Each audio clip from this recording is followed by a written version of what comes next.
Morning, everyone. Genesis 32 through 33. I'm by myself today. Pastor Daniel's having some headaches, so please pray for him as he's been doing a lot of video editing, and I think that's what's causing these headaches. But just wanted to share a couple things from Genesis 32, 9 to 10.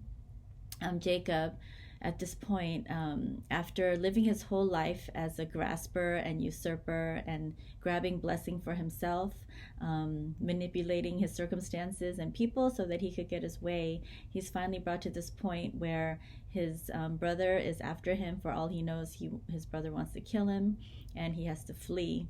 And so here he is on the river Jabbok, and he prays to God and calls him, "O God of my father Abraham and God of my father Isaac, O Lord." And this "O Lord" is Yahweh, and it's the first time that Jacob refers to God by this name.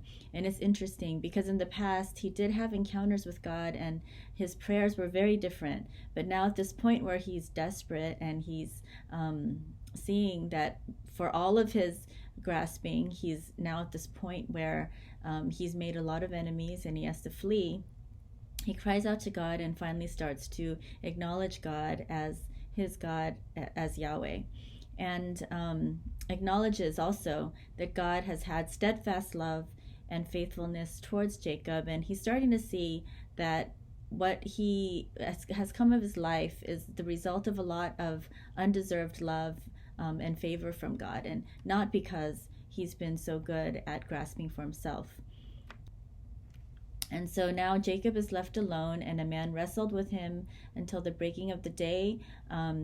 And it's interesting because Jacob is in this wrestling match with God, and then it says multiple times that this man did not prevail against Jacob, and so he touches his hip, and then Jacob's hip goes out of joint, and so as it's called, as he's wrestling with God, just this word really stuck out to me, and even the name that Jacob gets, Israel, means striven with God.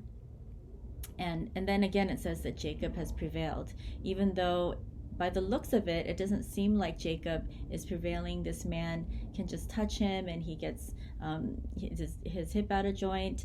This man renames Jacob, so clearly the man or God is in a position of authority over Jacob, and yet it says that he was not able to prevail.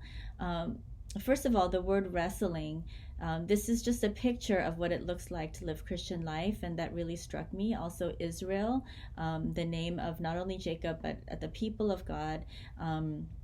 He strives with God. And so it struck me how this is our condition. As sinful man, stubborn and rebellious against God, we are wrestling with God throughout our whole life, and it's not some walk in the park.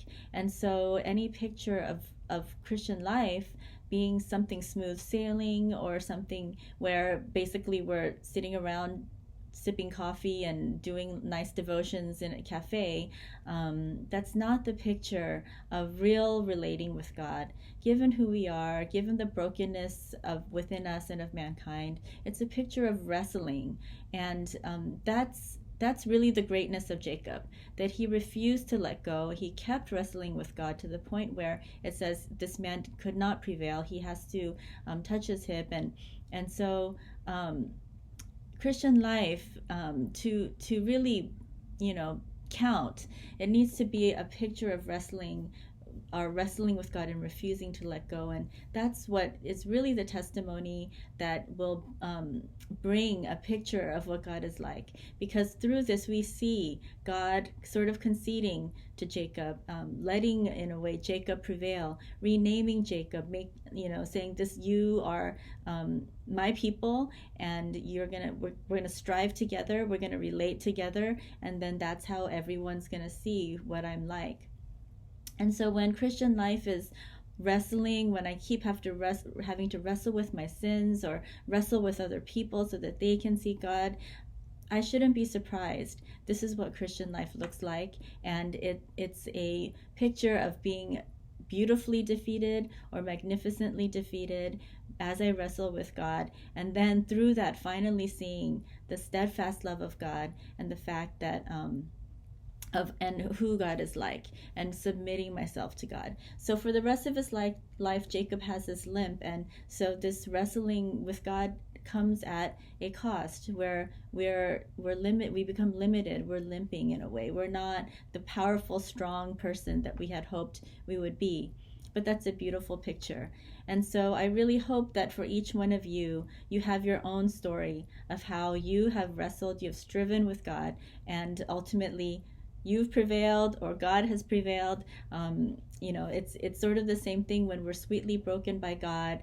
In a way, God is prevailing, but like we're prevailing too, because we're refusing to let go and we're receiving the true blessing from God.